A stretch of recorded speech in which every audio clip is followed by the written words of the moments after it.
O podcast que você ouve agora é uma produção da Central 3. Cristo Redentor, braços abertos sobre a Guanabara.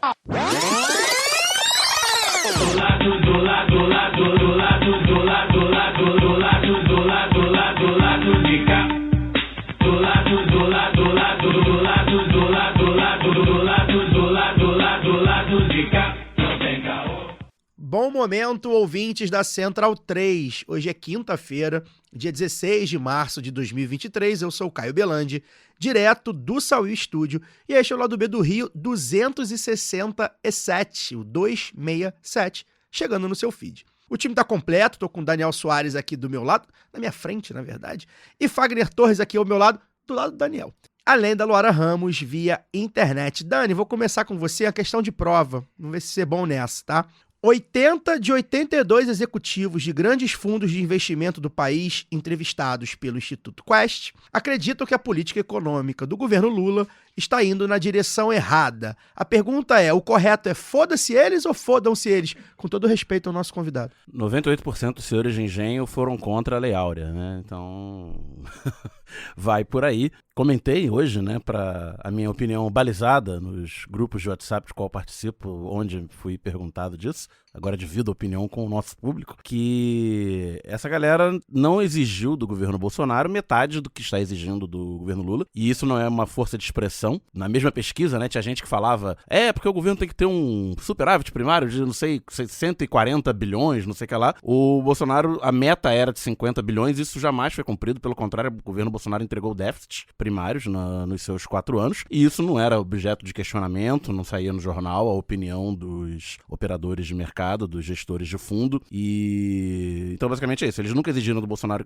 o que exigem do Lula. O Bolsonaro jamais entregou algo perto disso, mas o governo Bolsonaro entregou coisas muito importantes, entregou o desmonte do Estado, entregou o arrasamento dos direitos trabalhistas, né? E isso é importante para quem é dono do capital, porque barateia o trabalho, né? Quanto mais gente desesperada na rua sem dinheiro, menor é o preço do trabalho, você diminui custo para essa galera. Em um Estado arrasado, é um Estado que não regula, é um Estado que não fornece direitos, então também é funcional para essa turma. A gente vai falar sobre isso. Eu vou pedir pro Cesarotti colocar um pi aí nos meus palavrões, porque carioca não pode falar palavrão, né? Agora, enfim, tá rolando essa parada aí. Fagner Torres, bem-vindo de volta. Polêmica do dia no Twitter. Que ninguém se importa. Bem-vindo de volta, você que ficou de fora. E questão de prova pra você também, tá? Um governo de um país, presta atenção, um governo de um país que fica em um continente, onde é muito comum nesse continente regimes antidemocráticos como a monarquia, por exemplo, é muito comum nesse continente. Esse governo desse país elevou a idade da aposentadoria sem aval do Congresso, fazendo uso de um artigo da Constituição que pode ser lançado mão quando o executivo não tem maioria no parlamento, mas a matéria, entre aspas, representa risco para o colapso, fecha aspas. E aí eu quero que você responda a pergunta: em que país aconteceu isso hoje? A, Cuba, B, Vietnã, C, Venezuela ou D, França? Rapaz, a pergunta ela é mais fácil do que parece, né? Bom, todos que acompanharam o noticiário ao longo do dia hoje sabem que você está falando da França, embora em algum momento pudesse ter alguma confusão, né? Dado o nível das informações que a gente tem muitas vezes na mídia corporativa empresarial brasileira. Mas é curioso isso, né, cara? A gente certamente não vai ver em nenhuma linha amanhã, hoje à noite, nenhuma linha dizendo que Emmanuel Macron, por acaso, é um ditador, ou que a França vive uma ditadura, né? O mesmo magnata autoritário. Que é o que a gente costuma ver em outros países, principalmente nos países do sul, né? do sul global, né? Imagina se isso acontece na Venezuela hoje, o que aconteceria nos editoriais do estado de São Paulo, por exemplo, amanhã, né? Então, curioso esse tipo de coisa tá acontecendo, e infelizmente a gente não vai ver em nenhum editorial, nenhuma indignação com o que está acontecendo nas ruas de Paris, o que está acontecendo, ou melhor dizendo, no governo francês, que a rua de Paris tem mesmo que se indignar, né? Você não vai ver nenhuma linha a respeito daquilo que dizem, por exemplo, do Maduro e de muitos outros, e né, com todas as reservas que nós possamos ter ao Maduro.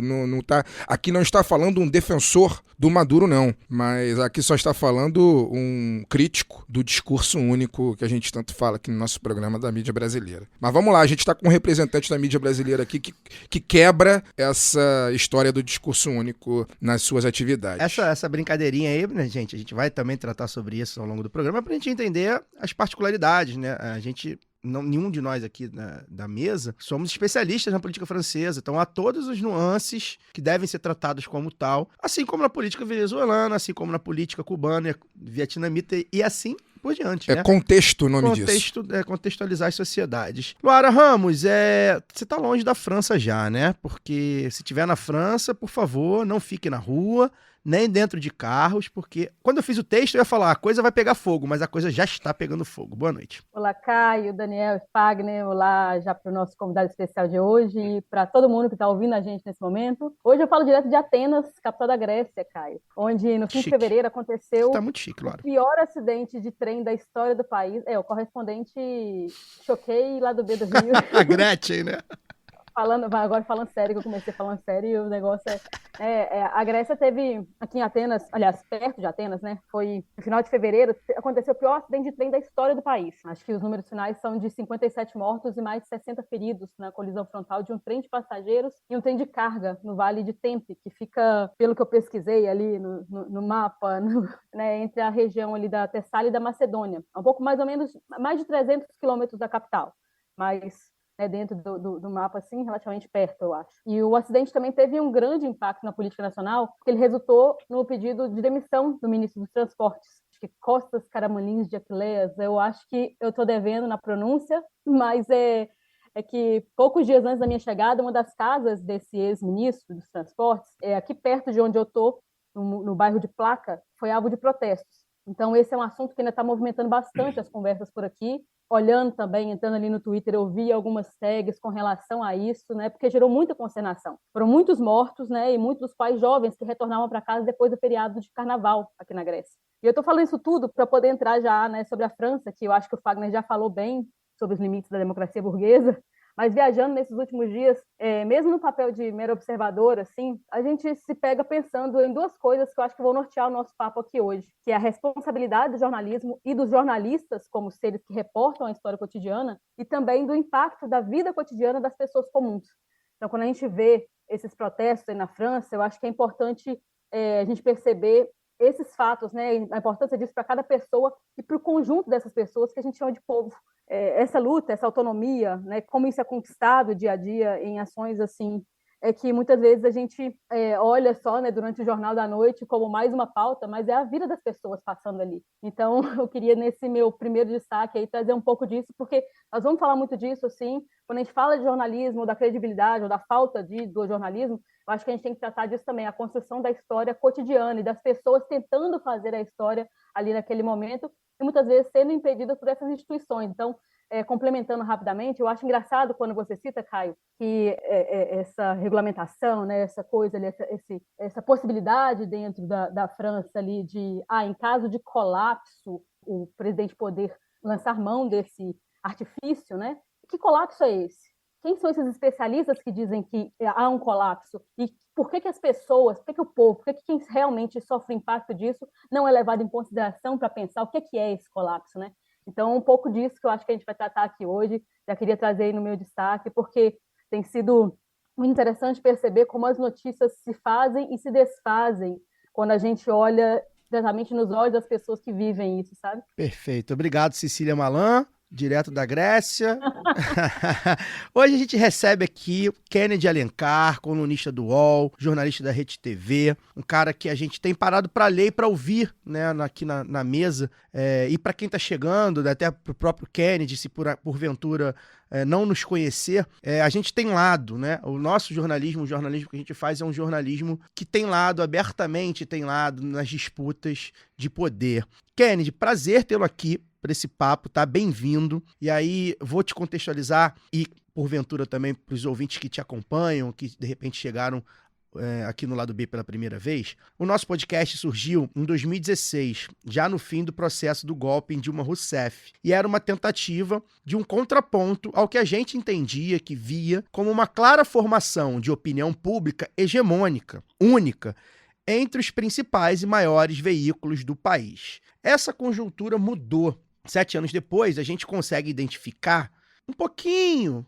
mas mandando ali a passos bem pequenininhos, mas eu acho que já é possível identificar uma pluralidade de ideias maior, pelo menos em algumas pautas, quando a gente liga a televisão, quando a gente entra nos grandes portais. Então eu abro essa conversa com você no momento do observatório da imprensa, digamos assim, que a gente faz muito aqui. Eu queria que você desse a sua percepção.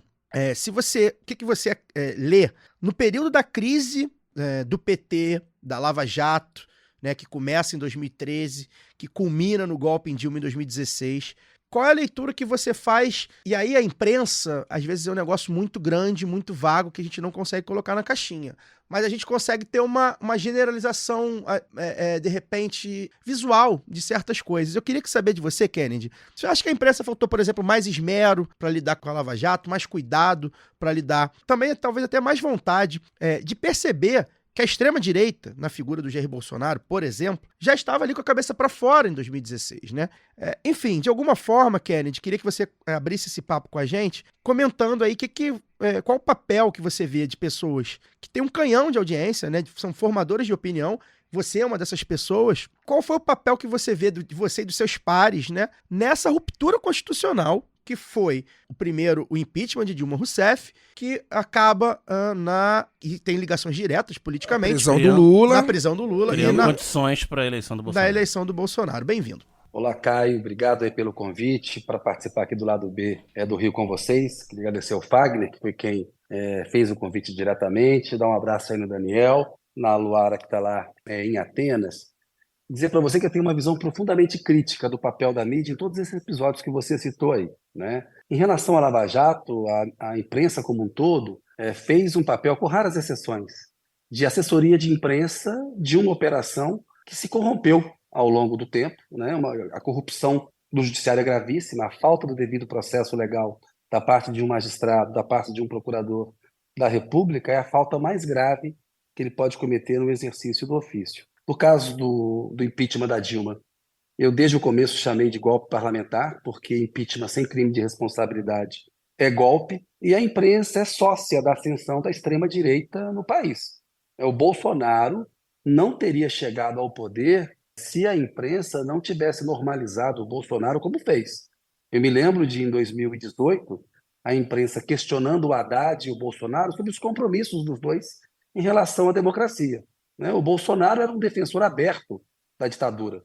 Tinha uma folha corrida de discursos autoritários no Congresso Nacional, ataque às minorias, aos direitos humanos, um defensor aberto da ditadura. O Haddad, um professor da USP, um moderado, candidato do PT, que havia acabado de sofrer um golpe parlamentar, mesmo assim aceitou aquilo, porque houve o aval formal do Supremo Tribunal Federal, que foi cúmplice daquele golpe. E o PT, quando governou de forma democrática sempre. Mas a imprensa sempre fazia essa falsa equivalência. Faz até hoje. Para falar mal do Lula, eles pegam e falam um pouquinho mal do Bolsonaro ali, mas tem que sempre comparar e fazer uma falsa equivalência. Então eu tenho uma profunda discordância dos rumos que a imprensa brasileira, o dito jornalismo profissional, né? Eles gostam de se intitular assim, jornalistas profissionais. Eles são cúmplices da crise brasileira. A gente está nesse buraco que a gente está hoje porque a imprensa foi uma alavanca fundamental para o país nos últimos 10 anos. É uma década perdida na política, é uma década de retrocesso e de destruição de políticas públicas, né? Então, eu acho que o papel da mídia, e ela não fez autocrítica, é um papel deplorável e ela continua. Houve uma mudança de discurso, quando eles viram que o Bolsonaro havia feito ao longo dos 4 anos, e na campanha eles começaram a fazer uma correção de discurso, mas flertaram com uma terceira via até o último momento. Quando não havia mais como apoiar o Bolsonaro ou encontrar um caminho alternativo, eles moderaram um pouco o discurso em relação ao Lula e ao PT, mas eu acho que isso tem prazo para acabar. Kennedy, e aí aproveitando um gancho dessa sua resposta, você fala em cumplicidade e isso é um termo que eu também uso muito, né? Eu costumo dizer lá na minha conta do Twitter, que é o local que eu fico mais ativo em rede social, que o dito, como você mesmo falou, o dito jornalismo profissional é sócio da barbárie. na verdade. E aí, a que você atribui essa cumplicidade, essa sociedade desse dito jornalismo profissional com relação a tudo que a gente viveu? É uma questão ideológica? É uma questão puramente econômica? É um oportunismo, talvez, eu não diria oportunismo das grandes corporações, mas muitas vezes oportunismo de sujeitos individuais, né, de pessoas que trabalham nessa mídia, que são indivíduos. A que você atribui esse papel? Porque na verdade, não é uma coisa nova, né? Isso a gente sabe que não é uma coisa nova. A gente tem grandes jornais que estão aí até hoje, que já tem mais de 100 anos, mais de 120 anos, 130 anos, que se posicionaram contra a abolição da escravatura, por exemplo. A gente teve jornais e outros veículos, rádios e TVs que foram a favor do golpe de 64, que defenderam os atos institucionais da ditadura militar, e entre outros. A gente sabe que não é novo. O apoio à barbárie, a sociedade com a barbárie não é nova. Mas o que você atribui isso no Brasil? É uma questão meramente econômica? É ideológico? É oportunista? Ou tem outro fundo que a gente aqui talvez não esteja vendo? Ou de orientação editorial dos donos, né? Porque os veículos de imprensa têm donos. Fagner, eu acho que tem aí o ingrediente ideológico, econômico e o ingrediente oportunista, né? A imprensa brasileira sempre foi conservadora. Ela é uma imprensa conservadora. Acho que o ingrediente que pesa mais é o ideológico, né? O discurso de combate à corrupção ele sempre foi usado para demonizar, por exemplo, líderes políticos com os quais esse conservadorismo não concordava, né? Foi usado em relação ao Getúlio, foi usado em relação ao Jango, ao Brizola e recentemente na nossa história em relação ao Lula. É uma mídia, os grupos de comunicação, eles são conservadores como é a elite brasileira, né? É uma elite conservadora. Tem a questão econômica, porque nos últimos 20 anos houve uma transformação grande na imprensa e nas redações, um achatamento dos salários, uma disposição maior de mão de obra em que os jornalistas perderam o poder de barganha para poder fazer contrapontos aos donos. Então você vê aí uma brecha para o oportunismo crescer. Então jornalistas oportunistas que combinam, né, são mais realistas do que o rei. E muitos deles hoje tentam fazer uma espécie de rebranding, né, tentam lustrar a imagem. Demonizaram a política, demonizaram o PT, atacaram tão no começo, na origem dessa crise recente. E hoje tem uma posição quase de adoração ao Lula, né? É muito oportunismo. Ainda bem que alguns saíram da posição que eles tinham, mas eu acho que o ingrediente ideológico é o ingrediente que pesa mais e um profundo equívoco sobre a leitura do país real que tem, né? Para a imprensa e para os jornalistas, de modo geral, né? Não podemos generalizar, mas, enfim, com raras exceções, a corrupção é o maior problema do Brasil. Então, e tem aquele complexo de Watergate também, né? De chegar nas redações, quando eu cheguei nos anos 90, e o que era importante era fazer uma matéria investigativa para derrubar o presidente da República, e não matérias investigativas sobre a desigualdade social brasileira, que é o maior problema do país. O maior problema do país é a desigualdade social, né? A corrupção, inclusive, deriva dessa desigualdade social tão grave que a gente tem no Brasil. E a gente viu nos últimos... Eu sou jornalista há 30 anos, eu acompanhei essa crise econômica da imprensa, ou seja, do impresso, depois aquela bolha da internet, a gente vê as redações estão todas enxutas, como que a concorrência das redes sociais, que precisam sim de uma regulamentação, que usam muito o conteúdo da imprensa tradicional, eu acompanhei de perto essa crise, então ela tem um peso.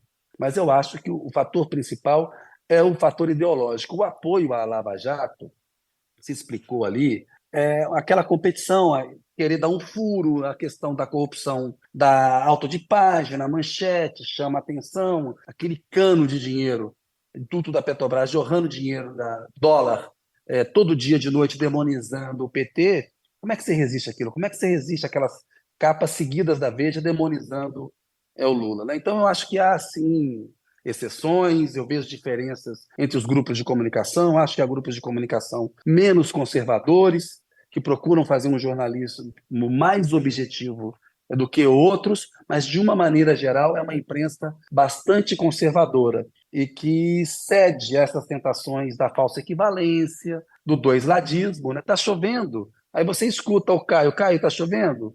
Ô, Fagner, tá chovendo? Aí um diz não, outro diz sim, basta você colocar a cabeça para fora para ver se está chovendo ou não. Muitas vezes não há dois lados numa questão, né? A imprensa precisa, eu acho interessante quando vocês falam que tem lado, o jornalismo tem que ter lado. O jornalismo, por exemplo, durante a pandemia, não dava para fazer programa, como alguns veículos de comunicação fizeram, discutindo se a vacina era boa ou não, entendeu? É como, acho que foi o Daniel que falou, essa pesquisa com o mercado financeiro da Quest, vocês mencionaram no começo, é perguntar aos senhores de escravo se eles querem o fim da escravidão.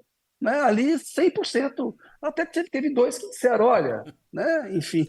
Regular. Teve Então, dois que acharam regular.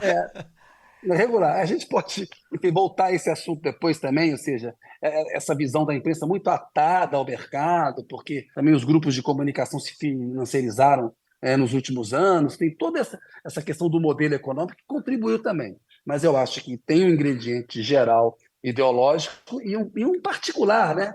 Figuras safadas mesmo, figuras sem dignidade, oportunistas que mudam de um lado de acordo com a biruta do aeroporto. Você falou um negócio que eu sempre falo aqui, né? O cara quer ser mais realista que o rei, né? A gente sabe que uma das essências que você citou, inclusive, é a própria origem dos grandes conglomerados, né? Vem da elite, a elite que a gente conhece, a elite brasileira como é. Mas tem muito jornalista ali, né? Que tem a sua salinha, que tem um notebook mais legal, que tem um salário mais maneiro, e que ele quer ser, às vezes, mais conservador ou mais liberal na economia, digamos assim, ou mais fascista do que o próprio patrão, né? Então, tem muito disso. Eu cito muito, né? Quando eu vejo algumas falas aí de alguns dos nossos pares aí da mídia hegemônica, eu costumo dizer assim, ele acha isso ou ele está apenas dizendo o que o patrão acha, né? Porque também tem isso, ele achar o que o patrão acha. De tanto que ele conhece já aquele meio, né? Enfim. Tem gente que tem o faro aguçado e percebe antes dos grandes movimentos e faz rebranding. Sempre tem. Ali se adianta, né? E aí surfa na onda. O Renan Calheiros do jornalismo. Lu, vai. Mas eu acho que quando o Kennedy fala dessa coisa do componente ideológico, tem muito disso também, porque há uma ideia de que é moderno, né? Essa liberalice aí é uma coisa moderna e a gente está vendo o mundo em colapso, os bancos quebrando, e não parece que tem nada de novo nisso. Você viu essa discussão aí sobre, Luara, desculpa, essa discussão sobre a questão dos juros, né? Ou seja, o Banco Central consegue uma autonomia para aplicar uma política pública e você não pode discutir a qualidade da política pública. É um órgão técnico, né? O Deus mercado está certo, e se o presidente da República, que foi eleito, resolve questionar se a taxa básica de juros está no patamar correto, o mundo cai, desaba sobre a cabeça dele e o mercado diz que ele está errado. Então, esse componente ele é muito forte. Mas desculpa, eu te interrompi aí, você ia falar uma outra coisa. Não, é exatamente isso mesmo. Eles chamam de técnico tudo aquilo que eles querem que seja exclusivo. E aí, técnica, quem tem são eles, né? O povo não tem técnica, as pessoas não criam suas próprias tecnologias, não têm seus saberes, e aí não são dignas de opinar. Mas a minha pergunta, para poder pegar um gancho também nessa coisa, já falou aí agora, o pessoal percebendo o movimento, estão endeusando Lula, mas eu queria já começar com uma questão que me intriga muito, já desde até antes do golpe, né? Mas principalmente ali desde o golpe contra a Dilma. E eu acho que quem faz jornalismo sério vai precisar ter clareza daqui para frente, até para não cair em mais armadilhas, né? Por que eu estou falando isso? Porque foram anos de ataques ao PT, mas eu acho que mais do que nunca o PT precisa de um tensionamento, né? Ou seja, precisa de jornalismo de verdade. O Lula tem falado muito nisso, olha, eu quero ouvir críticas, e aí, ao mesmo tempo, a gente vê uma base petista que apanhou muito e agora fica desconfiada desse tensionamento. E aí a minha pergunta é, para você, assim, não sei se já refletiu sobre isso, mas se puder ajudar um pouco a gente nisso, né? Qual que é o limite do antipetismo? Não sei nem se a pergunta é essa mesmo, mas eu digo assim... Como bater, né? Como bater.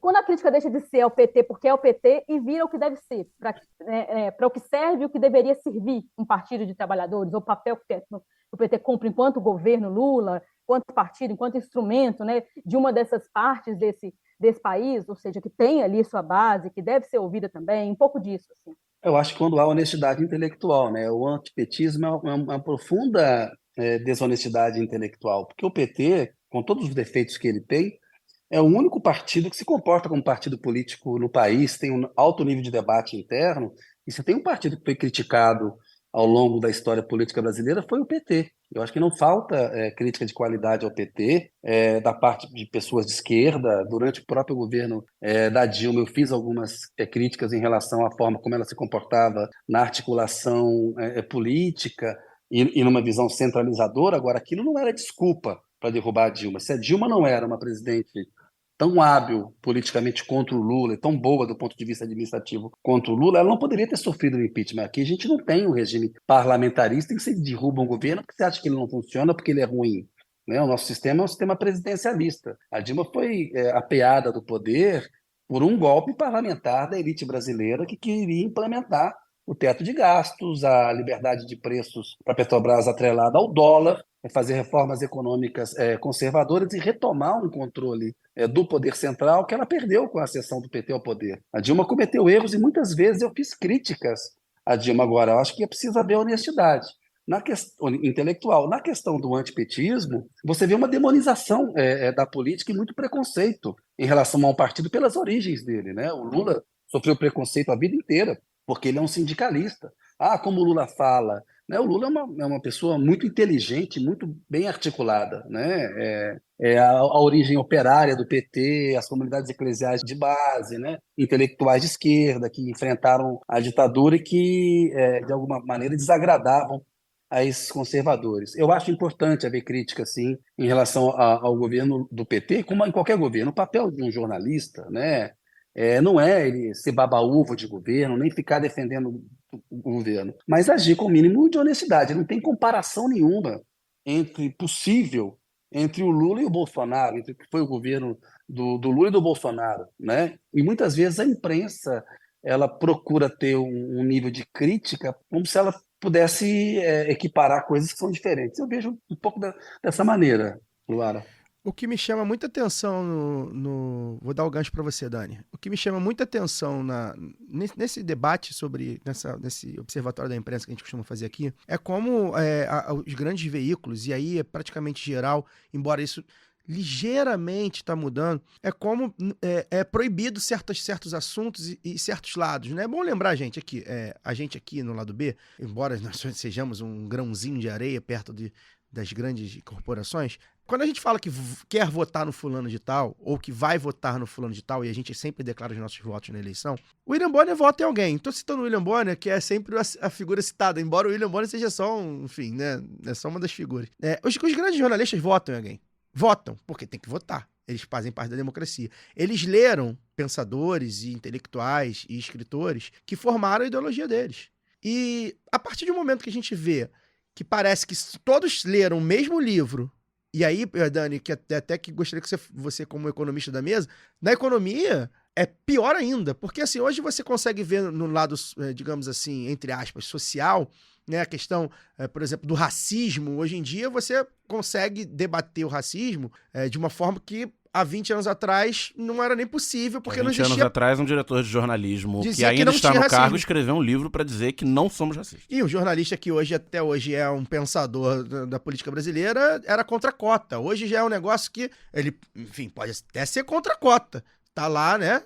Mas existe matéria sobre os 10 anos da cota. Não, e as pessoas, e alguém hoje vai contrapor a ele. O que a gente, na verdade, é o seguinte, por exemplo, o debate racial, por exemplo. O debate racial, ele não é mais...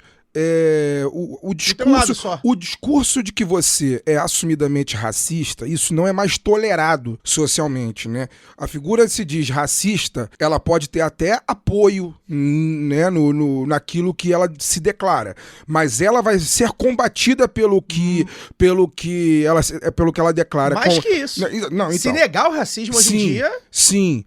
Agora, por exemplo, o liberalismo, quando aí você vai falar dos analistas políticos, os jornalistas e de uma maneira geral, o liberalismo parece que é uma seita única. Na economia não existe esse debate. Se você não seguir a cartilha daquilo que diz lá o receituário liberal, você é anacrônico, você muitas vezes não é nem ouvido, ideológico. Né? Você é ideológico. A Luara disse aqui na fala dela agora que as organizações sociais, né, a população organizada não tem direito a opinar sobre economia porque não são técnicos, mas nem os técnicos que discordam do discurso único têm direito a opinar na grande imprensa. Você não vê economistas renomados formados, professores, universitários, até mesmo gente com passagem pelo mercado privado, que discorda do discurso único, tem espaço na mídia. Mas dito isso, queria puxar de novo o Kennedy para a conversa. Ele falou mais cedo que quando ele chegou nas redações nos anos 90, tinha síndrome de Watergate, né, de procurar o novo grande escândalo que vai derrubar a República e tal. E o que essa demonização da política ali nos anos 90, pós-impeachment do Collor e tal, no esteio da redemocratização, então jovem, né, tinha 10 anos que a ditadura militar havia acabado, precede o próprio antipetismo, porque o PT não tinha chegado ao governo ainda, o governo central, mas foi bastante utilizado para derrubar os governos do PT. Né? Na demonização do PT, demonizou-se a política e tivemos aí o ciclo da antipolítica, né? Que Jair Bolsonaro é o maior representante, mas também tem os Romeu Zema, os Tarcísio de Freitas da vida. Mas a minha questão é a seguinte: por que a imprensa tem essa síndrome de Watergate com a esfera pública, né? Quase que fazendo uma associação de interseção de 100% da corrupção com a esfera pública, com o Estado, com os governos, e não tem essa mesma sanha para investigar escândalos do setor privado. A gente está aí diante dos maiores escândalos do capitalismo brasileiro recente, que é o das lojas americanas. Parece que é só um erro de planilha, né? A maior varejista do país, física e na internet, que concentra receita aí de bilhões e que está imbricado com outros gigantes do mercado privado brasileiro, como a Ambev, né, o tal do 3G, mercado financeiro, enfim, tem tentáculos espalhados por toda a elite do capitalismo brasileiro, e isso não ganha nem um percentual de pauta diante das discussões do novo arcabouço fiscal, digamos assim, né, que domina as pautas aí. Então, por que é isso? Que corrupção na imprensa brasileira é quase que necessariamente uma questão da esfera pública, e a imprensa não tem olhos para a esfera privada. Essa síndrome de Watergate, ela existe até hoje, né? Eu acho que o jornalismo investigativo ele é importante, ou seja, a imprensa ela tem sim um papel de fiscal do poder, né? E aí o poder público, mas também tem o poder privado também. O que acontece é que esses grandes empresários, essas grandes empresas são grandes anunciantes. E há uma identificação ideológica dessas empresas, desses grandes anunciantes, com os donos dos grupos de imprensa. Então, você tem uma preferência por investigar a esfera pública, porque ela rende leads mais fortes. De fato, você descobrir um escândalo de corrupção no governo federal, um jornalista que descobre, aí o jornal dá um furo no outro. Tem uma competição entre os veículos para dar informações exclusivas, e é importante mesmo fiscalizar o poder e combater a corrupção. A gente não está menosprezando a corrupção. Agora, ela não pode ser feita, o jornalismo tem que ser feito para todos. Não pode valer só para alguns e não valer para outros, né? Então, acho que tem aí, você citou o caso, por exemplo, por que não cobrem as americanas, citou há pouco a questão do Nós Não Somos Racistas, que é o livro do Ali Campbell, que é diretor de jornalismo da Globo. É um analfabeto político, o Ali Campbell, né? A mudança dos tempos permite que no Grupo Globo hoje haja posições progressistas em relação ao racismo, aos direitos humanos, à luta das mulheres, mas quando você chega na economia, né, tem um certo bloqueio. Na política também existe. Nesse momento tem um alívio ali tático para o Lula, porque eles apanharam muito do Bolsonaro e ficaram sem saída. Mas o Grupo Globo apostou até o último momento numa terceira via. Quando a terceira via naufragou, né, o Sérgio Moro, a própria Simone Tebet não conseguiu, eles fizeram uma correção de rumo. Você vê, na questão da Lava Jato, né, é um ingrediente completamente ideológico, a destruição de empresas brasileiras. Você poderia ter preservado os empregos, né? Você poderia ter punido os donos das empresas, os executivos, e preservado as empresas. A gente destruiu aí 50 anos de engenharia. Quem agradece são as empresas francesas, chinesas e americanas, né? Os chineses estão conseguindo tomar obras que estavam destinadas a brasileiros lá na África, por exemplo. Na América Latina, a gente tem competição das empresas americanas, das empresas chinesas, inclusive, e até aqui no próprio país. Então, a figura é uma espécie de analfabeto político, mas como tem uma capacidade de servir ao poder econômico com algum verniz, né, acaba durando e produziu um mal muito grande ao país. O que a imprensa contribuiu para agravar a crise brasileira, ela é sócia do desastre brasileiro. E ainda bem que a gente tinha um líder político como Lula, que salvou a democracia, porque ficou 580 dias preso, foi destruído pela imprensa, renasceu das cinzas, e se não fosse o Lula a enfrentar o Bolsonaro, nenhum dos outros candidatos venceria. E você imagina uma reeleição do Bolsonaro, né? Um autocrata, geralmente, ele ganha a primeira eleição, ele aplica um governo autoritário, se ele consegue uma legitimação numa reeleição, ele aprofunda a autocracia, a visão totalitária. Quando eu estava em 2020 nos Estados Unidos, havia uma discussão se a democracia americana, que é bicentenária, resistiria a um segundo mandato do Trump. E a CNN, que não tem nada assim de esquerdista, nem nada, entendeu que ela não podia tratar o Biden e o Trump da mesma maneira. Fez ali claramente um combate grande do Biden, mesmo sendo um veículo conservador. Não é nenhum veículo assim de esquerda revolucionário, não. O padrão americano é até um veículo mais liberal, né? Mais progressista para o padrão deles, mas não é nenhum veículo revolucionário. Aqui no Brasil a gente não tem isso, a gente não tem uma autocrítica da imprensa até hoje em relação aos erros que ela cometeu. Olha como é que o Moro é tratado até hoje. Fazem entrevistas com ele e não perguntam sobre a corrupção do judiciário, a corrupção do devido processo legal. Ele é tratado como uma voz que ainda pode falar de corrupção. Quem é o Moro para falar de corrupção? Né? Ele cometeu o mais grave caso de corrupção que um magistrado pode cometer. Não tem autoridade nenhuma para falar. Né? Mas o Grupo Globo até hoje não fez autocrítica do prêmio Faz a Diferença que entregou para esse outro analfabeto político que é o Moro e que contribuiu para o agravamento da crise brasileira. Peço licença para dar uma pausa no programa e apresentar os nossos parceiros. O sorteio para apoiadores e apoiadoras do lado B é um oferecimento da Camisa Crítica. Ouvinte também tem 10% de desconto no cupom Lado B no site www.camisacritica.com. Camisa Crítica, criada para uma esquerda que não tem medo de dizer seu nome.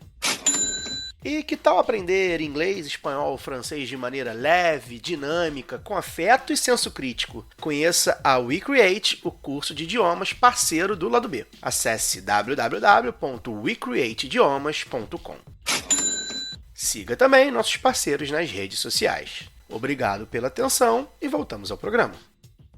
Kennedy, você citou um ponto que a gente também trata muito aqui, que eu gostaria que você falasse. Você foi correspondente em alguns lugares, né? Uma das coisas que me irrita muito, principalmente eu e o Fagner, a gente às vezes conversa, e aí é quase generalizado, tá? Quase todas as empresas de mídia, das grandes empresas de mídia, elas são altamente voltadas à visão dos Estados Unidos, né, e dos países aliados aos Estados Unidos, né? Então qualquer tipo de conflito, qualquer tipo de políticas econômicas e tudo mais, me parece que a gente segue por um lado que os Estados Unidos oficialmente vai seguir. E é curioso, porque lá a gente sabe, né, que lá a CNN e a Fox, por exemplo, elas formam esse antagonismo de lados, elas aprenderam a estar em lados opostos no quase bipartidarismo deles na prática, né? E eu acho que isso, e aí eu queria que você comentasse, você acha que isso refletiu aqui também? Você citou a CNN e a Fox, e me parece, e aí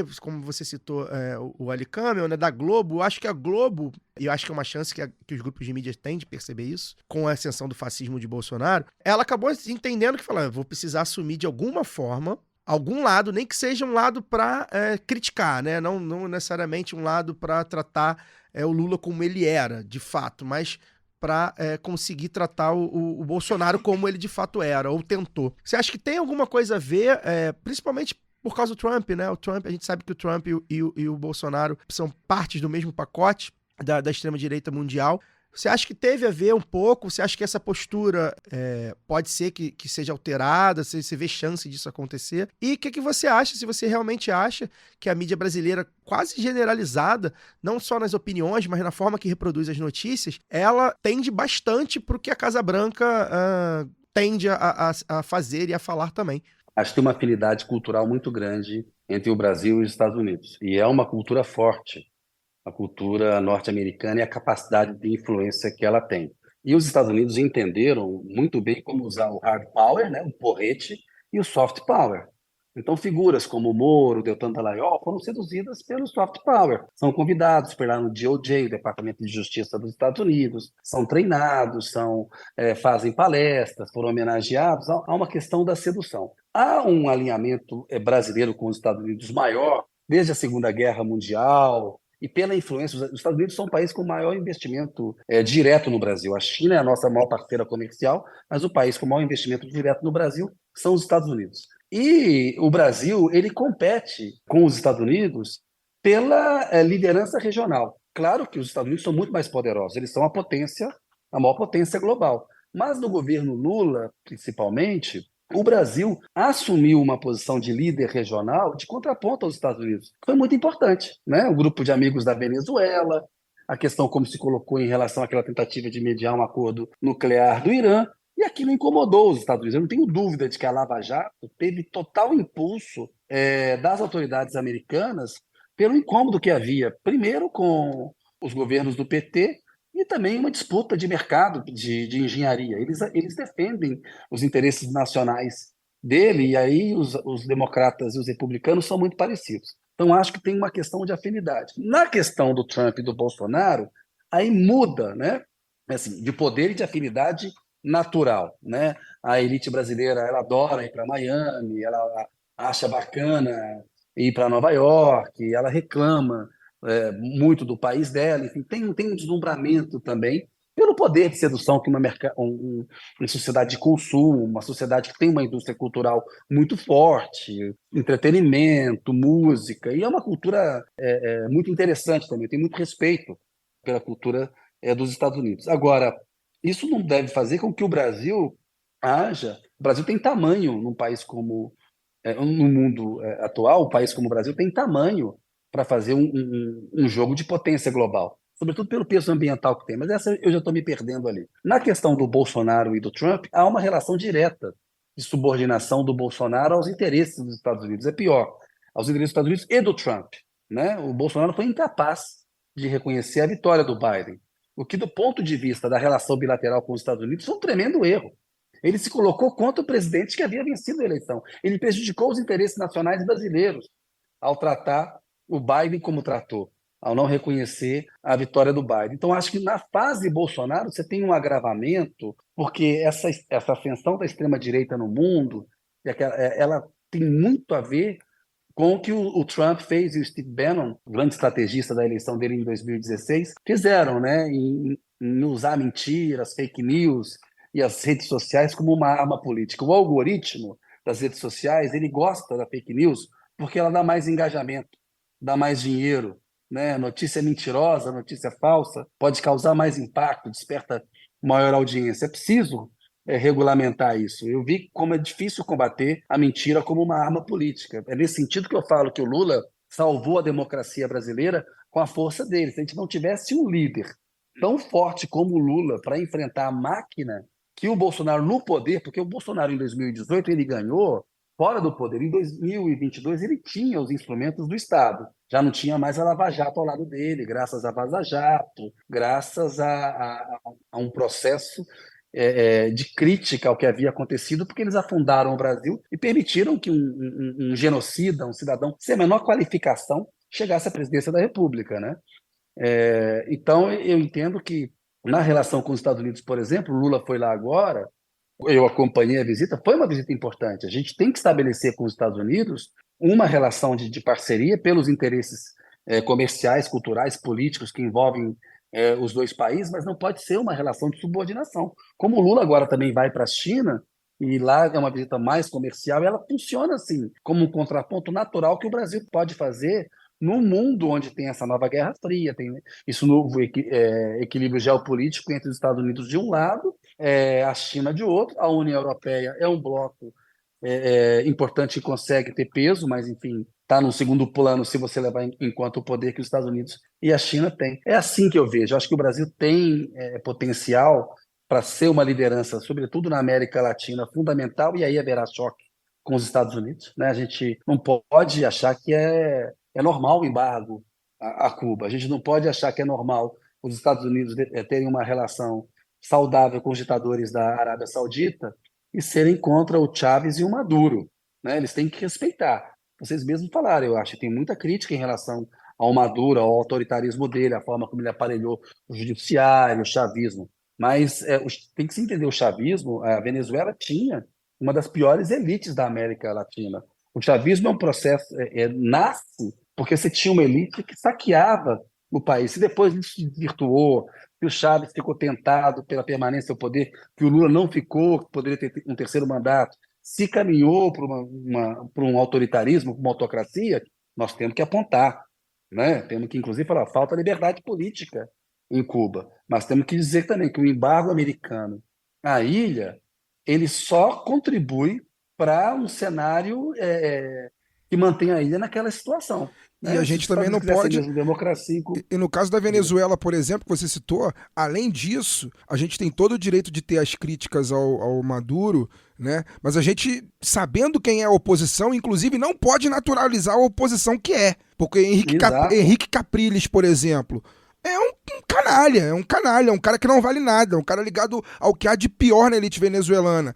O Juan Guaidó, por exemplo, que durante muito tempo a imprensa brasileira tratou como presidente, é o quê A mesmo? imprensa O governo brasileiro O governo brasileiro tratou tratou. como tinha embaixadora do Brasil. Presidente autodeclarado, né?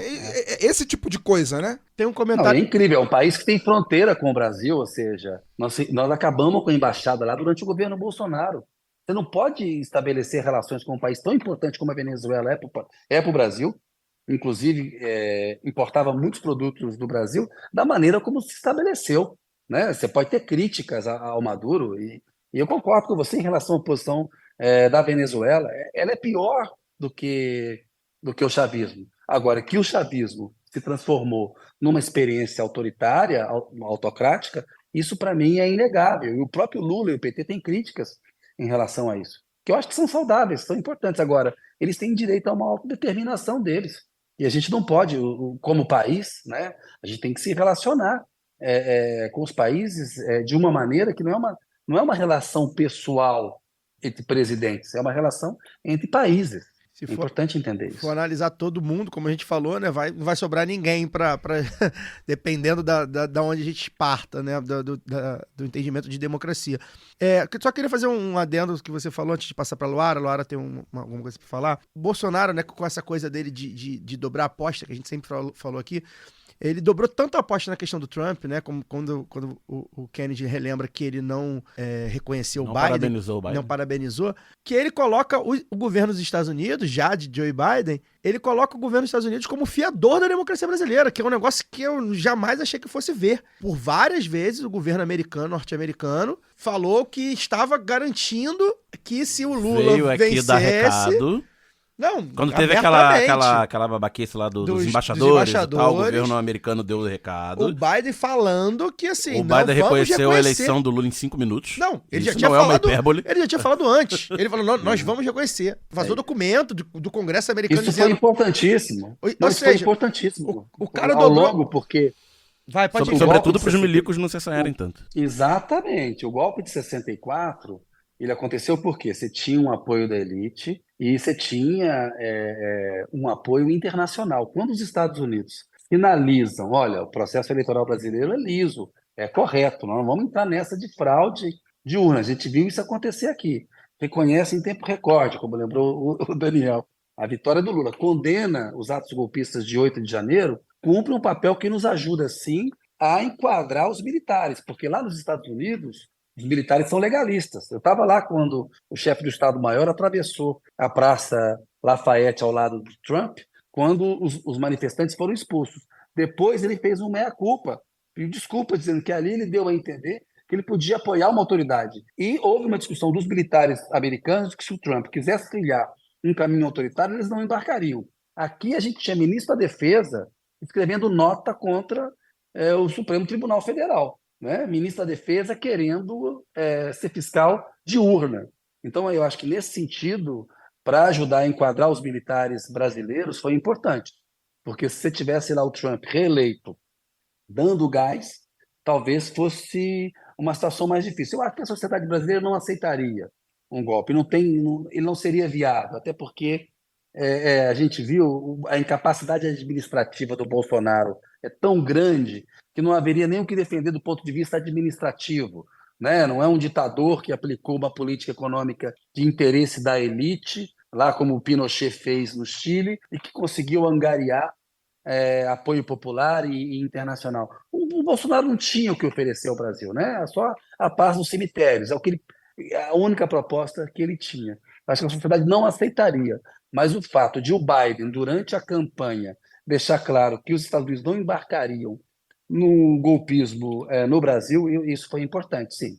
Vai, Lu. Tem um ganchinho aí, né? Sim, sim.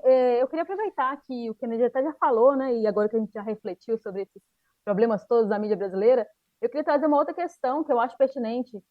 Kennedy, como recuperar a imagem ou o papel do jornalismo profissional depois dessa institucionalização das fake news, né? Do uso indiscriminado de práticas que antes eram usadas até de uma forma mais velada, vou dizer assim, pelas editorias. Como é que a gente resgata essa credibilidade? E se não furar, como se diz, né, pelo menos transitar de forma menos hostil entre essas bolhas, porque agora o jornalista é atacado quando está trabalhando. Isso acontecia, era um caso esporádico, alguma coisa assim. Hoje é recorrente. E você queria saber, porque como você citou, né, essa coisa da regulamentação também das mídias sociais, se até algumas reflexões nesse sentido que você pode compartilhar com a gente? Olha, eu acho que já há provocado aí pelo desastre que foi o Bolsonaro para a imprensa, uma reflexão nos veículos de comunicação, e acho que isso explica, por exemplo, essa mudança tática do Grupo Globo, vendo que a competição das redes sociais e das fake news ameaçam o próprio negócio. E aí o bolso é o órgão mais sensível do corpo humano. Esses grupos de comunicação estão claramente vendo a solidez do negócio que eles têm ser ameaçada pelas fake news e pela maneira como as redes sociais se apropriam de conteúdo que eles fazem. Então, acho que hoje existe, dentro da imprensa brasileira, uma visão da necessidade de uma regulamentação das redes sociais. E já começa a haver aqui e ali um entendimento de que uma regulamentação da própria imprensa, né, não é censura. Claro que você tem que ver como que você vai fazer isso. E essa é uma discussão delicada, sim, mas é importante. Agora, é uma coisa que está sendo muito embrionária, porque a imprensa se aprofundou muito nesse flerte com a Lava Jato, com a extrema-direita, aquela cumplicidade, Virou aquela uma coisa sociedade, só, ela foi né? muito lucrativa, virou uma coisa só. Ela foi muito lucrativa durante um tempo, mas depois se viu o papel deletério daquilo, porque graças à demonização da política que a imprensa fez junto com a Lava Jato, ela permitiu a ascensão da pior figura que a gente tinha, né? O Bolsonaro era a pior pessoa que podia ser escolhida presidente da República e conseguiu ser eleita. E a imprensa ela foi cúmplice disso. Então, acho que esse desastre todo leva a uma reflexão e leva a uma posição hoje mais cautelosa. Acho que alguns colunistas que viviam adorando a Lava Jato hoje têm uma visão mais equilibrada, mas eu acho que é algo que está engatinhando ainda. E é uma imprensa muito conservadora ainda, né? Ela é muito conservadora e esse é um problema que a gente tem. Falta no Brasil e há demanda no Brasil por um grupo de imprensa mais progressista, né? Como o Guardian no Reino Unido, ou veículos de comunicação mais progressistas, como a gente tem nos Estados Unidos e até na Argentina. A gente não tem aqui no Brasil. E tem uma carência mesmo. Acho que tem iniciativas como esporádicas são feitas, mas assim um grande grupo de comunicação que represente uma visão, sei lá, de um terço da sociedade progressista, né? Isso a gente carece e a gente só vê investimentos e essa experiência da CNN, né? Tá cheio lá de olavista dentro da CNN, fazendo rebranding agora, né? Pessoas que estavam defendendo o Olavo de Carvalho até ontem, figuras assim abjetas, né? Eles não são jornalistas, acho que são personagens, né? E a imprensa gosta, que produz engajamento, traz uma certa audiência. É uma pena, né? O desserviço, por exemplo, que a Jovem Pan fez ao jornalismo com o papel que teve durante a pandemia, de demonização da política e de difusão do discurso de ódio no debate público brasileiro, é um negócio que assim, vai ser difícil reparar. E continua na mesma toada, né? Fez uma mudançazinha aqui ou ali, mas continua na mesma toada. Falta fortalecer o lado B, gente. É isso aí que o Kennedy está falando. Pois é, iniciativas como o lado B, exatamente, falta fortalecer o lado B, né? Exato, falta fortalecer muitas iniciativas nesse sentido. Acho que a política de comunicação do governo tinha que levar isso em conta. Kennedy, você tem tempo para mais uma? Claro. Então tá, então vou nessa. Faz um gancho também com o que você está falando. E aí eu quero a sua visão de cidadão e jornalista astuto que você é. Na minha época, eu me formei eu entrei na Universidade de Jornalismo em 2001 e saí ali em 2006. Eu demorei um pouquinho mais do que o normal para me formar.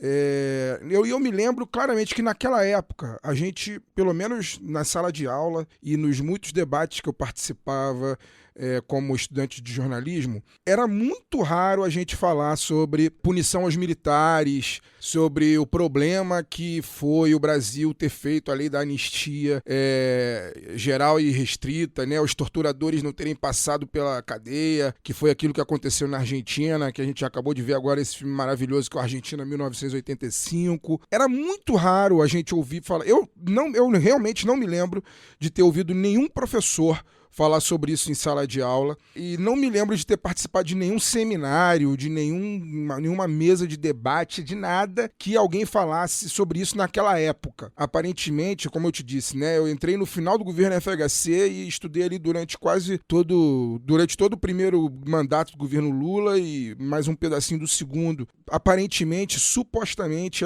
talvez a democracia brasileira de fato ali estivesse consolidada e esse assunto meio que foi jogado para debaixo do tapete. No entanto, tudo voltou agora, né? O Megazord voltou. E a gente viu o que aconteceu aí de 2016 para cá, depois de 2018 para cá, e depois a gente viu a pandemia, que os militares tiveram relação direta com um genocídio do povo brasileiro. Cidades importantes como Manaus ficaram sem oxigênio e os militares não levaram os oxigênios para lá. Precisou, inclusive, que o governo da Venezuela mandasse oxigênio para Manaus, mandasse oxigênio para Roraima, né? Para que aquelas pessoas que estavam ali em situação desesperadora, alguma delas pudessem se salvar.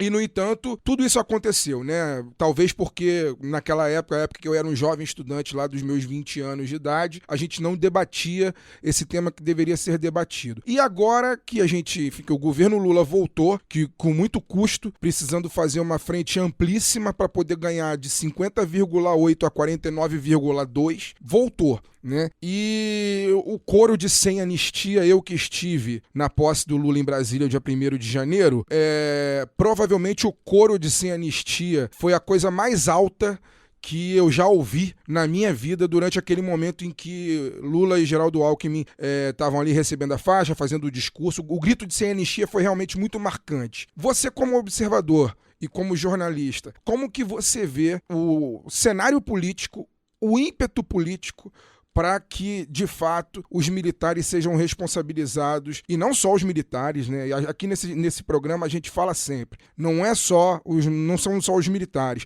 são os empresários que financiaram o genocídio, são os próprios jornalistas, os jornalistas ou supostos jornalistas, influencers, sei lá como se chama, que corroboraram esse discurso genocida, o discurso negacionista. Como que você vê esse movimento, o ímpeto do Brasil, das forças políticas, das forças do judiciário, das próprias forças midiáticas, para a gente poder punir os responsáveis por esse cenário de horror que nós vivemos ao longo desse ano e, quem sabe, possamos aí sim colocar uma pedra nesse assunto de medo dos militares e, enfim, criar uma democracia minimamente saudável, que é isso que, nossos vizinhos aqui na Argentina, com todos os problemas que eles têm, né? Esse problema, muito provavelmente, eles nunca mais vão passar, porque, como diz um amigo meu, jornalista também de São Paulo, Gabriel Brito, a Argentina tem muitos problemas, mas se você for pra rua defender a ditadura, você corre o risco de voltar pra casa sem nenhum dente na boca. Ele fala dessa maneira.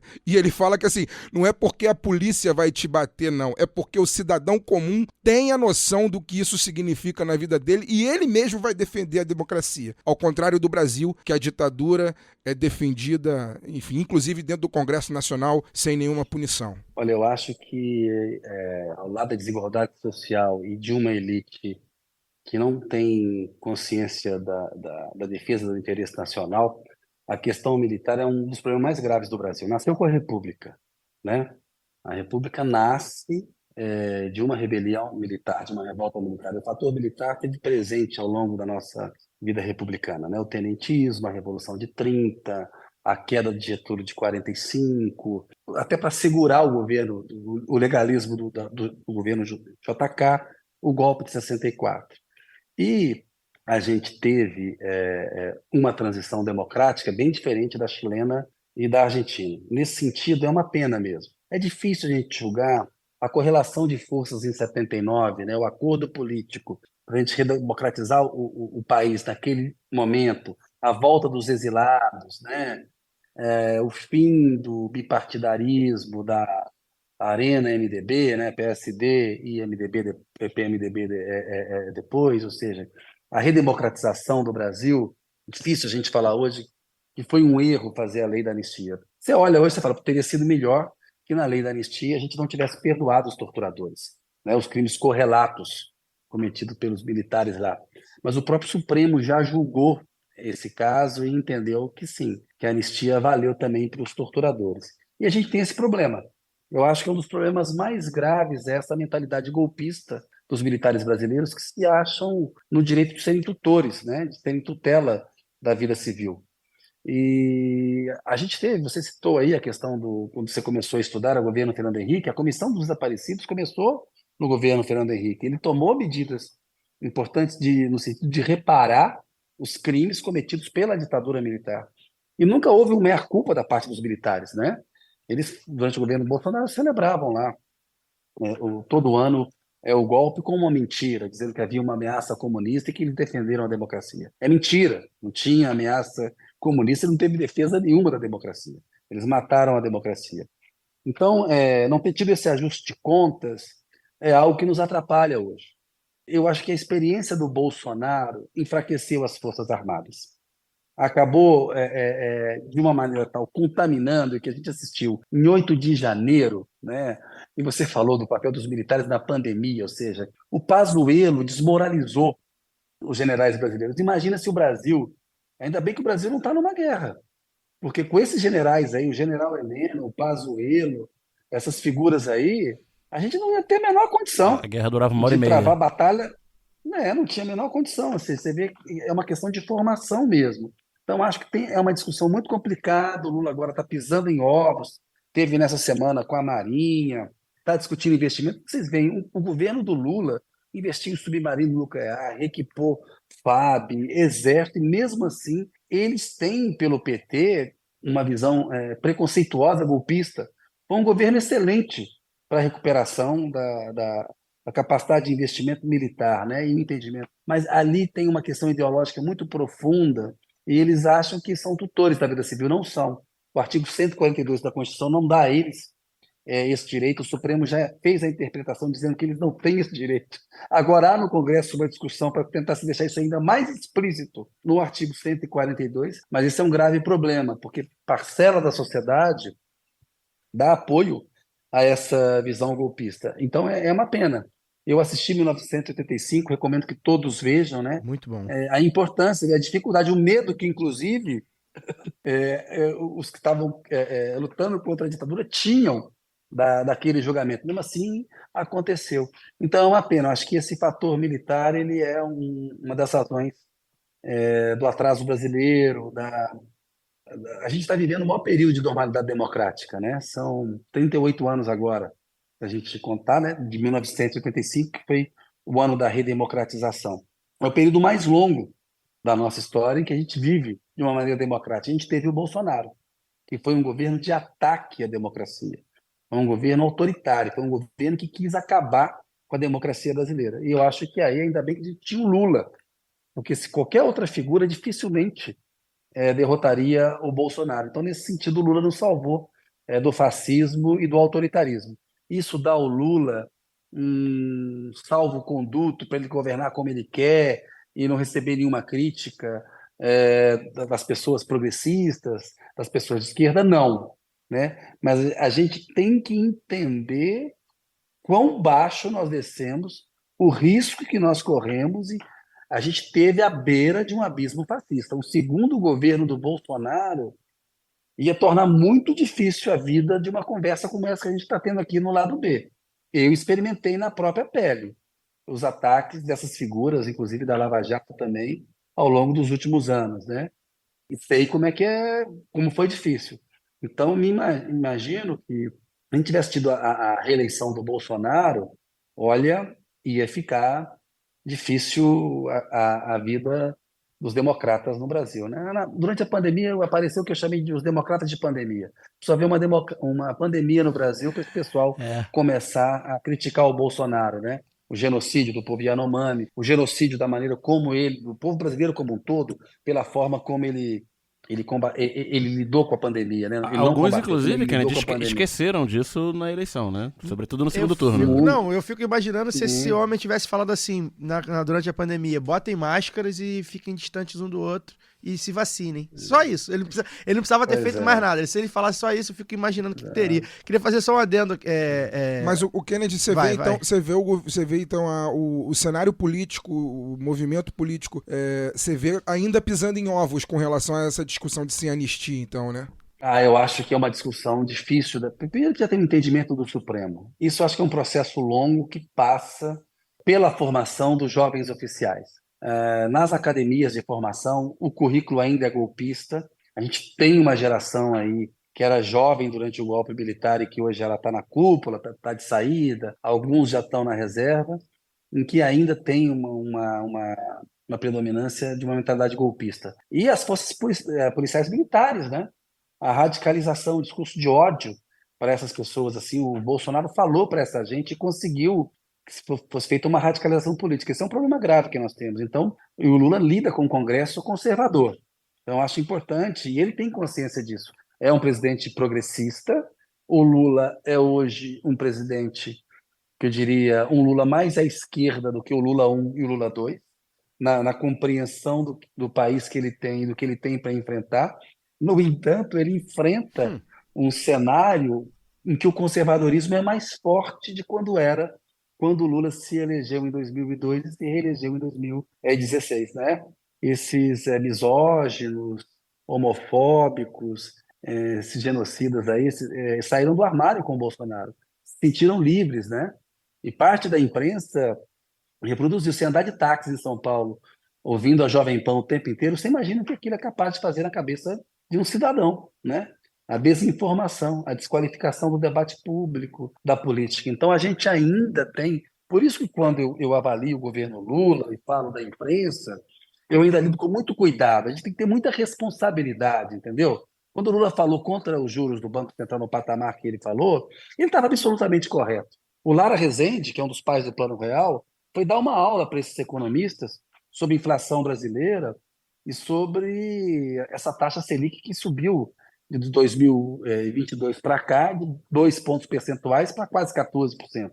Está arrasando, asfixiando as empresas, o crédito. Isso é um problema, o Lula entende isso. Então, tem um cenário econômico difícil, um Congresso complicado, o Arthur Lira é um Eduardo Cunha 2.0 na capacidade de defender, digamos assim, os interesses corporativos do Congresso, e muitos deles não republicanos, né?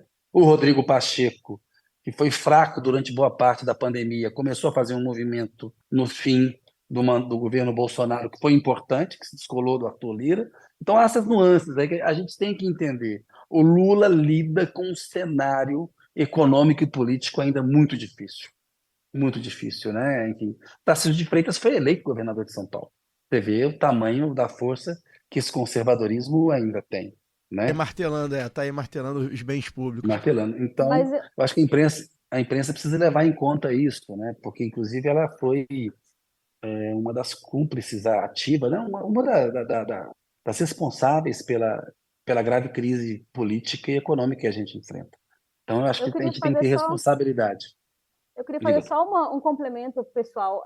Aí agora, não acho que nem como, falando de jornalismo ou mídia e tal, eu acho que talvez sendo um pouco até ingênua ou romântica demais, como sempre sou, não consigo fugir um pouco disso, acho que a gente acaba subestimando também o papel da sociedade civil, né, dos civis nisso, porque o Fagner citou também, estava lá na posse do Lula, então os gritos de sem anistia, o papel que o Exército, figuras como Pazuello cumpriram e como o Kennedy citou, né, deslegitimaram o Exército, cumpriram um pouco essa coisa de deslegitimar esse papel, assim. Então, eu acho que talvez seja... a gente talvez fique esperando, né, que o Lula puxe isso, que o Lula tem que fazer, porque esse ministro não está bom, tem que demitir porque ele fala tal coisa, sendo que é uma situação muito difícil, como a gente sabe, e acaba subestimando o papel da sociedade civil organizada, que eu acho que deveria e não teria nenhum momento mais propício para poder puxar esse movimento de sem anistia. Eu acho que tem que partir dos movimentos sociais organizados para poder pensar qual que é o papel do Exército, o que a gente espera de um Exército, né? Um Exército que combate o próprio povo ou que defende as fronteiras desse país, que pensa tecnologia de segurança. O que é o Exército? Eu acho que a gente nunca parou para poder fazer essa pergunta, porque o Exército sempre se sentiu no direito de se colocar e dizer o que ele é por si mesmo. Então, talvez não seja um papel do governo ou só da mídia e tal, mas principalmente do nosso povo mesmo, sabe? É uma coisa que eu fico pensando. Eu vou fazer só um adendo sobre essa questão de ser anistia, dar um pitaco aqui. Talvez até o Daniel costuma falar isso nos programas desse ano. Acho que a gente precisa, primeira coisa, a gente vai ser anistia do quê? Eu acho que isso ainda tá vago. Os militares, o governo Bolsonaro, a pessoa Bolsonaro, e os 5 mil, 6 mil, 8 mil militares do governo cometeram uma série de crimes que a gente deve investigar. Eu sempre disse isso, eu acho que a gente deveria começar pela CPI da Covid, isso precisava andar de alguma forma, pelo visto, acho que já perdeu até o timing, né, político. Tem uma lista lá de 80 nomes, incluindo generais, de pessoas que cometeram crimes, né, indícios e provas, muitas vezes, de crimes cometidos. Então já começa por aí. Eu acho que foram crimes cometidos do quê? Da pandemia. Eu acho que a pandemia tem uma lista de crimes que militares, e não só militares, agentes políticos no geral, deveriam ser punidos da melhor forma e da forma da lei. O genocídio Yanomami é um genocídio de fato, que vai ser investigado, está sendo investigado, que é um outro espectro que eu acho que dá para punir militares. A questão do golpe lá, da tentativa de golpe lá, doida lá do 8 de janeiro, é outra que pode ser, a gente já tem indícios também, provas em muitos casos, de militares envolvidos. Eu só acho que, assim, é claro que é sem anistia.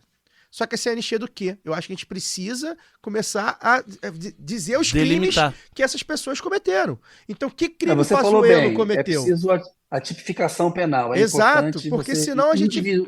No direito penal, você tem que individualizar a conduta. Então, uma campanha sem anistia, eu acho perfeita, né, como palavra de política, ordem. claro. Agora, na hora de não dar anistia, Exato. você tem que fulanizar. E Você tem que, o comportamento do Pazuello foi tal, está tipificado assim o comportamento criminal. Eu acho que o 8 de janeiro vai permitir muita tipificação, muita individualização de conduta que está sendo feita, e o Alexandre de Moraes está sendo firme nisso. Em relação à pandemia, no meu entender, eu acompanhei o trabalho da CPI e o Augusto Aras funcionou, né, como uma rede de proteção para o Bolsonaro e para os criminosos que estavam no governo dele e contribuíram para aumentar o número de mortes no Brasil.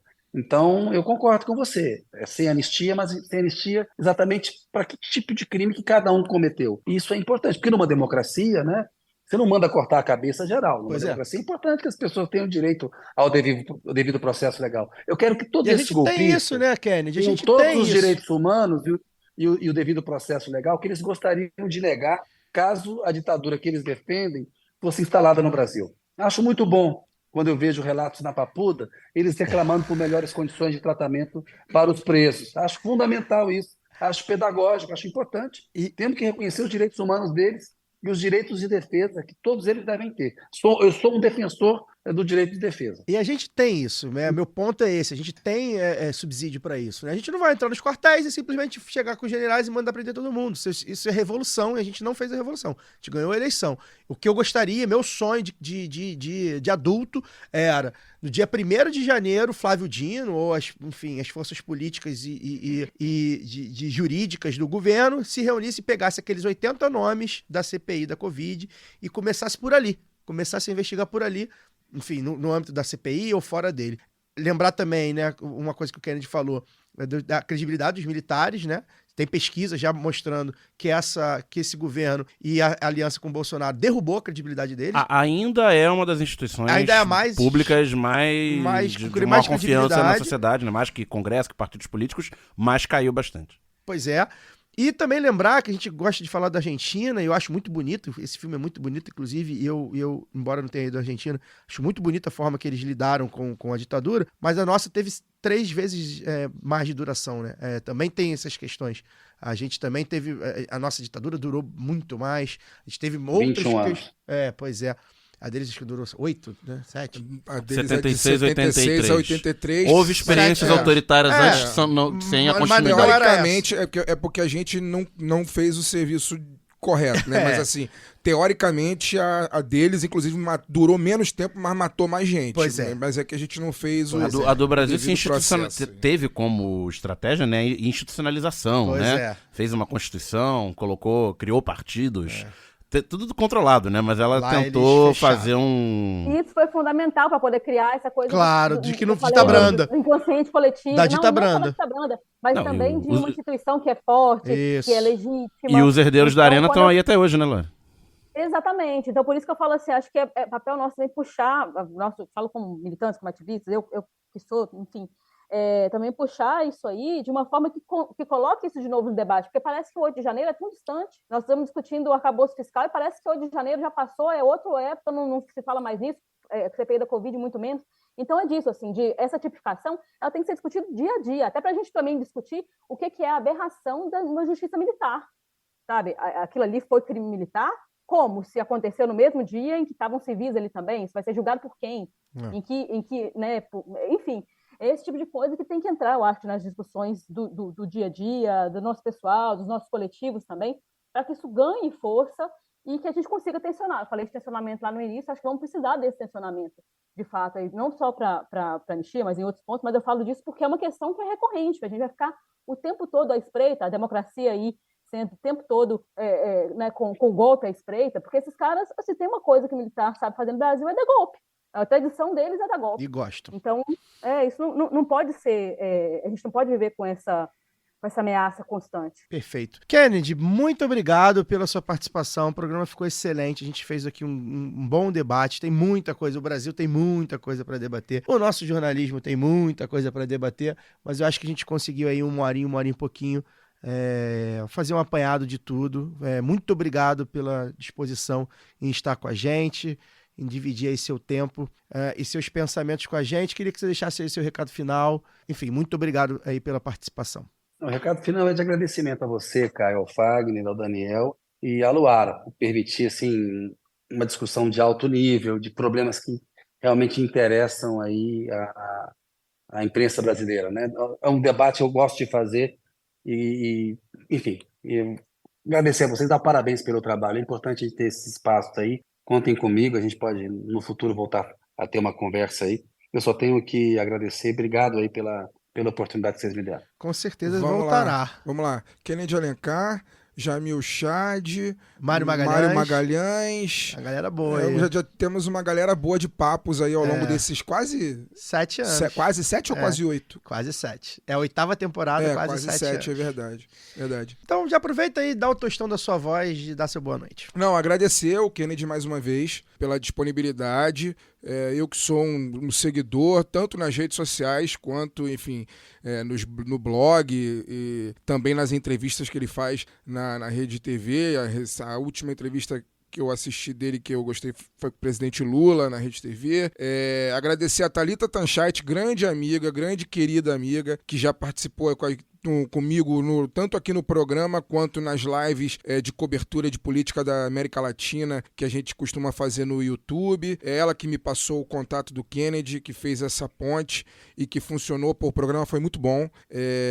A gente teve aqui grandes reflexões e aspas para a gente poder pensar um Brasil diferente, pensar um jornalismo diferente. Enfim, a gente está tendo, né, felizmente, a gente está tendo a oportunidade agora de voltar a respirar, de voltar a refletir o Brasil, de tirar um pouco a cabeça debaixo da água, né, e voltar a pensar o Brasil como um país, de fato, aquilo que foi dito lá pra gente lá desde os anos 40, né, do Brasil do futuro, né, o país do futuro. A gente finalmente, depois de algum tempo aí, que vem desde o golpe parlamentar, a gente conseguiu botar a cabeça para fora com muito custo. Foi preciso abrir muito nosso espectro, a gente teve que dar literalmente a mão a que a gente nunca pensou que fosse dar, e mesmo assim foi apertado, tentado, mas nós conseguimos e agora a gente tem que fazer um caminho diferente para a gente poder construir um Brasil verdadeiramente de todos. Então, Kennedy, muito obrigado e espero que você volte em breve. Luara Ramos. Eu agradeço de novo. Boa noite, diretamente da Grécia. Boa noite. Eu não aprendi como é que fala boa noite aqui ainda. Aprendi só como é que é obrigado e por favor, por enquanto. Como é, então? Mas Ensina pras pessoas. Efaristou, obrigado, e Paracalô. Eu acho bonito, Paracalô é legal. e por favor, é Sas Paracalume. Então, falando grego com Luara Ramos. Mas agradecer ao Kennedy, gente, e a vocês, né? Caio, Fagner, Daniel, pessoal que está aí com a gente ouvindo e que fortalece a comunidade do Lado B do Rio, porque é uma alegria. São aqui agora 1h30 da manhã, madrugada aqui em Atenas. Sextou. E eu não poderia deixar de gravar com vocês, como não deixei de gravar durante todos esses meus dias de viagem, porque é sempre um prazer, sabe, Kennedy? O Lado B tem me permitido conversar com muita gente boa, gente de qualidade, que pensa jornalismo a sério. Às vezes a gente nem é tão a sério aqui, porque a gente dá umas risadas também, mas sempre com aspas fortes, com boas trocas de ideias que fazem a gente, esse tempo que a gente passa aqui, conseguir refletir ali na frente e junto a gente chegar a algum lugar, né? Eu acho que o Lado B tem levado a gente a alguns lugares, tem me levado a vários lugares, inclusive a Grécia, porque a gente chega aqui com outro olhar, né? O Lado B me permitiu, nesses últimos 2 anos em que estou aí com vocês, pessoal, a ter um novo olhar sobre as coisas e sobre esse papo aqui. Então, hoje é só agradecimento, sextou por aqui, e aí no feed, em breve, esse papo que o pessoal já ouviu agora, mas que podem espalhar, por favor, espalhem a palavra do Lado B do Rio, para que a gente possa crescer e fazer aí a nossa comunidade se fortalecer, e esses debates, né, o que a gente pautou aqui de tão importante, continuar reverberando pelas ondas da internet. Obrigado, Luara. Semana que vem diretamente da Croácia, tá? Antes de encerrar, antes de passar pro Daniel, vou aproveitar esse gancho da Luara aí, mais uma vez, passar a sacolinha e pedir para que você que está nos ouvindo considere ajudar a financiar o Lado B do Rio, para continuar aí com o nosso jornalismo combativo, contra-hegemônico, anti-imperialista, viés popular, sempre ao lado do povo trabalhador. A gente precisa melhorar muito o nosso financiamento coletivo, tá? Como eu falei no programa passado, com o orçamento atual, infelizmente, o Lado B vai ter que realizar algumas mudanças drásticas aí. E o Lado B Notícias, por exemplo, está correndo risco. Não é um terror psicológico, sem sensacionalismo, enfim. As coisas são como elas são, né? A gente paga pro Lado B acontecer, Lado B Notícias acontecer, e hoje a gente não consegue garantir esse pagamento pro mês que vem. Então a gente deve até começar a implementar algumas mudanças nos planos de apoio da Aurelo para tentar atrair mais ouvintes a se tornarem financiadores. Já a partir de abril já estamos pensando em algumas coisas, mas por enquanto fica o apelo, o recado é o mesmo. Acessa lá orelo.cc/Lado B do Rio e faça seu apoio. A partir de R$2 você já ajuda o Lado B no Pix ou no cartão de crédito. Tem faixa de R$7 que concorre a sorteios e faixa de R$20 que você participa no grupo no Telegram, que hoje inclusive ajudou aqui a gente a pautar o programa. Você também pode fazer doações avulsas no Pix lá do @yahoo.com. Daniel, tchau, tchau. Só no gancho aí do Caio, ao contrário, no governo nacional soberano, nós temos que respeitar o teto de gastos. Pois nós não imprimimos moeda, né? Não emitimos moeda, nem dívida soberana. Pois é. Mas fica aqui agradecimento ao Kennedy Alencar, grande referência no jornalismo político.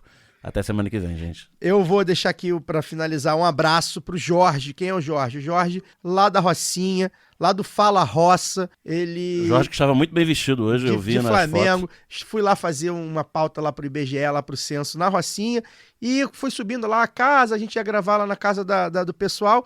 Daqui a pouco o rapaz me chega, me para, pô, tu é o Caio Belandi do Lado B. Eu falei, sou eu, meu querido. Ele foi, tirou foto comigo. Engraçado, porque a vizinhança toda tirando foto com o repórter da Globo, que é muito carismático, Alexandre Henderson, um grande repórter. O pessoal parando para tirar foto com ele, o cidadão resolveu tirar foto comigo. Então, obrigado, Jorge. Um abraço pro pessoal do Fala Roça. Queria também indicar o Lado B Notícias dessa semana, tá, gente? Tá bem legal sobre trabalho escravo. A entrevista da Nanda com a Marcela Soares, né? Marcela Soares, professora da UF. Muito bom. Quem não ouviu, ouça. Fagner. Também não, só para finalizar, 2 abraços também pro Leandro, que esteve comigo na semana passada no Maracanã, me reconheceu lá também durante o Fla-Flu, me reconheceu na arquibancada, e um abraço pra Isis, que me reconheceu no bar, no excelente, sem fazer jabá aqui, mas já fazendo, o excelente Assado na Vila, em Vila Isabel. Quer patrocinar a gente? Onde eu fui tomar uma cervejinha depois depois da apresentação do M12 também na última sexta-feira. A Isis, ela é uma ouvinte do Ceará, que tá no Rio passando um tempo, e falou que, eu falei com ela que eu tô sempre lá, dia de jogo do Fluminense, ela sempre vai me ver lá, e ela falou, não, se a galera do lado B vier pra cá, então agora eu vou começar a vir pra cá também pra poder esbarrar com vocês. Então um abraço pro Leandro. Embaixo na qualidade do bar. Se o Assado na Vila quiser mandar aí uns torresmos pra gente. Um abraço pro Leandro e pra Isis. Bom torresmo. O Lado B fica por aqui. Semana que vem a gente tá de volta. Forte amplexo. Até lá. Este podcast foi editado por Fernando Cesarotti.